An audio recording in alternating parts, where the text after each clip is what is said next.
Hello, friends. I am Chevy. Welcome to my shed. How are you today? How's life in your world? How's things where you are? Hope everything is fantastic this week.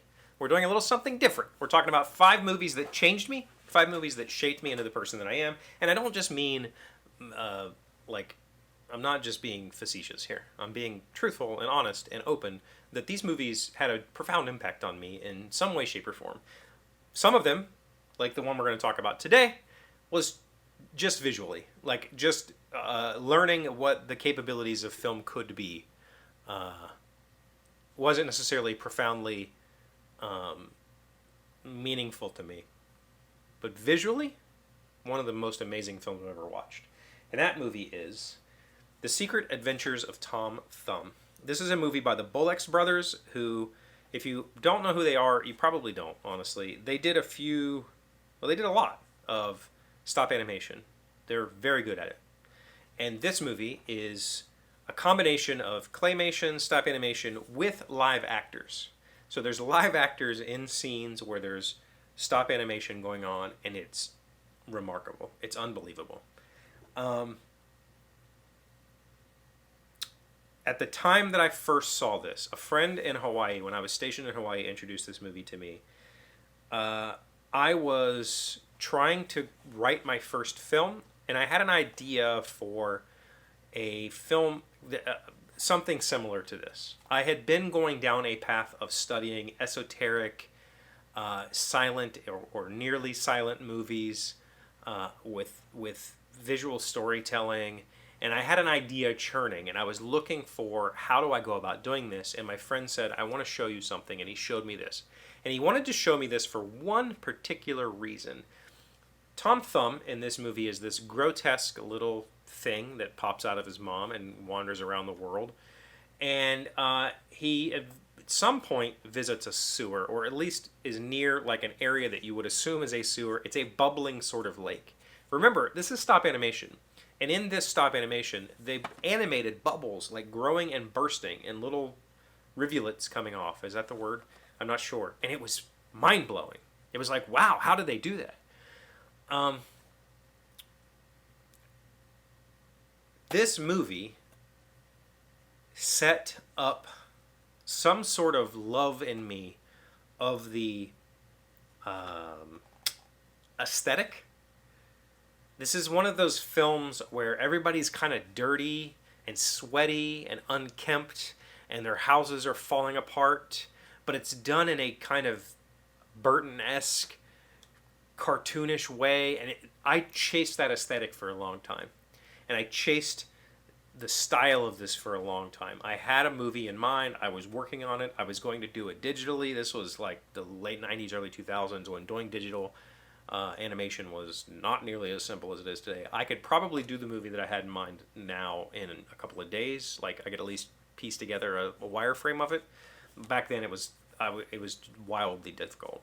But this movie in particular really changed the way that I thought about stop animation. It changed the way that I thought about set design and aesthetics. And yeah, it stayed with me for a long time after we watched it. A very long time. And I can't necessarily say, like I said in the intro, I don't necessarily feel like this had a profound, impact on me emotionally or physically. I didn't necessarily connect with Tom Thumb. I didn't connect with his family. The situations that he was in were a little bit harrowing, and there were moments where you're like, oh, I hope Tom's okay or whatever. He gets hurt, and you feel a little bit for him. But it was more of a visual buffet for me to watch this movie with a critical eye on framing, on composition, on stop animation, the whole process, and just. I chased things that looked like this for a long time. That includes video games, board games, movies. I've looked for what's the video game that was? It came out not too long ago where you're a little girl in a raincoat going around on a ship with these grotesque, obese adults. Things like, Braid. I think, I don't know, I think that man, what is that movie? What is that game called? Little Nightmares, I think is it's called. there's lots of games where this aesthetic is that thing, and I've chased this forever.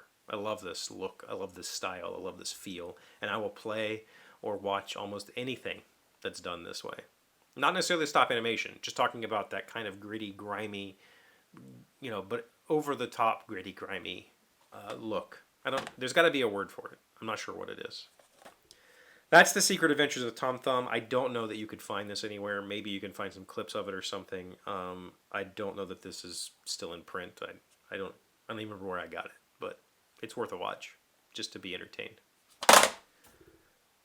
Thank you for being here as always. Thank you for liking, commenting, subscribing, being amazing friends and wonderful people. I really appreciate you, and I'll see you again tomorrow. Today's 1,000 plus little things happy, successful people do differently. We are talking about character traits that make you happy, and we are on number 5, and it's called forgiveness. People who hold on to pain, who nurse their wounds, who call up the troops to seek vengeance for the wrongs done to them may win battles here and there, but the war against unhappiness will largely be lost before it's even started. Refusal to forgive leads to a self-imposed imprisonment. It's time we freed ourselves by letting old pain dissipate into the darkness so that new opportunities can take us to greater heights of joy. So, have you forgiven your parents for their shortcomings? Have you forgiven the playground bully or difficult ex or your neglectful children or your inconsiderate neighbor? If you haven't, you're picking at the open wounds that can only irritate, infect, and fester. Instead, open your heart to forgiveness, then your heart will finally be open enough to catch its share of happiness as well. There's a really interesting book that I read recently, somebody suggested to me, called Radical Forgiveness. And if I remember, I'll link it. I probably won't remember.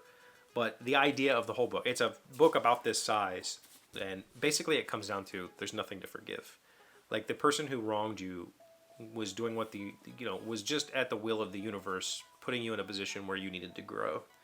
And I really appreciate that perspective, because I think that forgiveness, or in particular like the lack of, is a disease.